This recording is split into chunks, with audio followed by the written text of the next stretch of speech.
Bonjour. Bonjour. Alors, José, Oui. tu es responsable à Plus Rose la Vie, c'est ça? Exactement. D'accord. Quelle est ta fonction Je exacte? suis coordinateur, je m'occupe de tout ce qui est relations extérieures et organisation des événements. On D'accord. est parti sur une idée que pour parler du cancer du sein, il faut aller vers les gens. Ah ben oui, c'est ça le plus important. Exactement. Plus Rose la Vie, c'est une association. Loi 1901, sans but lucratif, Oui. pas d'adhésion payante. D'accord. Uniquement pour faire de la sensibilisation. Le but, c'est de sensibiliser les personnes justement sur le dépistage, l'autodépistage, et puis après aider les femmes qui ont eu une intervention à rebondir en leur proposant des services. D'accord. D'accord. Alors, moi je suis partenaire avec toi. Miss Maman est partenaire avec vous. Très content. Et nous aussi, on est vraiment fiers de ça. Mais il y a beaucoup de personnes qui me demandent, mais les soutiens-gorge, ça sert à quoi? Pourquoi des soutiens-gorge usagés? Qu'est-ce qu'ils vont refaire avec? Donc voilà, on veut en savoir plus. C'est normal. Alors, l'idée de la guirlande de soutien-gorge, elle vient du Canada, où je passe pas mal de temps également. Et si tu veux, comme on dit en France, il faut faire des buzz pour faire parler de nous. Et l'année dernière, on s'était dit, on va réaliser 1 km de long en soutien-gorge. Il nous en fallait 1300. On a fini avec 5007 soutiens-gorge. Waouh! Donc, on était très contents. Et D'accord. oui, après, il fallait savoir ce qu'on allait en faire. Je n'avais pas gardé 5000 soutiens-gorge dans mon sous-sol. Donc, on s'est rapproché d'une ONG qui les a fait partir sur l'Afrique. Donc, ils ont été distribués sur le marché d'Abidjan.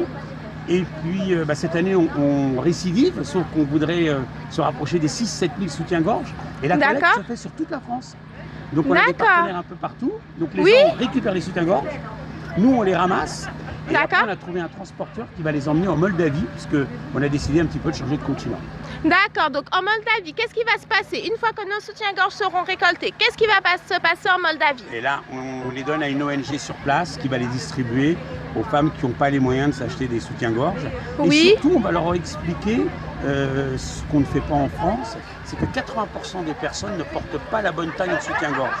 Donc grâce à cette distribution de soutien-gorge, il y aura des gens de l'ONG qui pourront dire aux gens, bah non, attendez, c'est pas la bonne taille que vous prenez, là, il va falloir. Et ça permettra également de leur fournir gratuitement quelque chose qui est un produit de luxe pour elles là-bas. D'accord, mais mon soutien-gorge, s'il est abîmé, usagé... Ah, s'il est abîmé, on met ça dans les bacs à vêtements. Mais très honnêtement, sur les 5000, 5000, puisqu'après nous on en a gardé une centaine pour justement en parler. Écoute, si on en a eu 2 ou 3 d'abîmés, mais je te promets que quand j'ouvrais les sacs, ça sentait bon la lessive, quoi. Et ça, vous êtes formidable parce que d'abord, c'est quelque chose qu'on a découvert, c'est que sensibiliser les femmes, c'est assez facile si on leur donne vraiment les bons réflexes. Et puis en plus, c'est bien, tout était propre, tout était plié, rangé, donc on n'avait rien à faire. On avait juste à les accrocher les uns aux autres. Et c'est vrai que c'était un peu plus long ça quand même. D'accord, d'accord.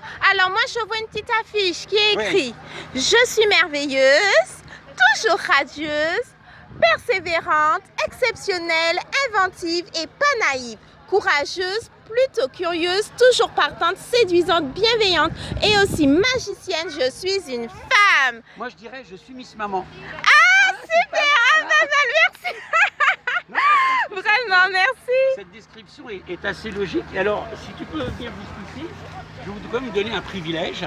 Là, tu as tout le stand. Et en avant-première, voilà la maquette de la nouvelle qui devrait arriver pour la fin de l'année. On a repris les mots, sauf qu'on a rajouté « Je suis une femme qui surveille sa santé ». Ah ouais, ça c'est super, ça. C'est très important. Alors, pour vous parler chiffres, parce que c'est quand même très important, nous on ne parle pas d'argent, mais il y a 2 chiffres qu'on retient. En France, il y a 54 000 cas nouveaux, 54 000 nouveaux cas, décidément, par an. Oui. Et ça se traduit malheureusement par à peu près 10 000 décès. Sur Ah ces ouais, 54 000 cas, s'ils sont pris à temps, il faut savoir que le cancer du sein est un cancer qui se soigne très bien. Donc à partir du moment où le matin, sous la douche, on se surveille ou que son petit copain surveille et tout, eh ben, il n'y a pas de problème, c'est dépisté à temps et là, c'est tout le bénéfice, quoi. D'accord. Donc voilà, donc on en sait beaucoup plus sur Plus Rose la Vie. Oui. Le 14 octobre, donc moi j'organise une collecte et je viendrai sur place à Torcy te le déposer. Voilà, parce que toi tu seras au bonnet rose. 150 femmes qui vont nager contre le cancer, c'est quand même pas mal. Hein. Voilà, à Torcy. Et on vous donne également rendez-vous le 2 octobre dans la forêt du bois de Vincennes. puisque pour la 5e année, nous sommes partenaires d'Odyssea. Donc Odyssea, on est sur les 10 km et on aura le podium donc avec 45 000 personnes. D'accord. Et si nous, on ne veut pas courir ou bien qu'on veut juste venir, Tu viens. on peut venir? Vous savez, je crois qu'il faut savoir une chose, c'est que donner de l'argent pour la recherche, c'est bien, mais parler du cancer autour de vous, c'est nettement mieux. Parce que quand on a la chance, comme toi, d'être en bonne santé, c'est que du bonheur, parce que la vie est belle. Mais malheureusement, un jour ou l'autre, tu vas croiser quelqu'un qui va te dire, bah tiens, ma maman, ma tante ou moi, on m'a découvert un cancer du sein. Et c'est là où il faut leur en parler, leur distribuer ces petits fascicules qui sont très bien faits, qui permettent d'avoir un maximum d'informations. Ça, on peut en fournir à qui en a besoin. Et surtout parler, ne pas laisser les gens. C'est pas une épidémie, c'est pas un virus et c'est pas contagieux, quoi. D'accord. Mais merci en tous les cas pour tout le travail, que vous faites au quotidien pour cette noble cause et nous, on veut le battre. Ouais. On veut battre cette maladie. Ah, mais il y a intérêt. Et puis, un petit mot de la présidente qui viendra que cet après-midi. Bravo à Miss Maman parce que c'est une initiative fantastique. Ah que de compliments. Merci beaucoup. Merci beaucoup. Bonne à journée, bientôt. bonne continuation. Ciao, ciao. Merci.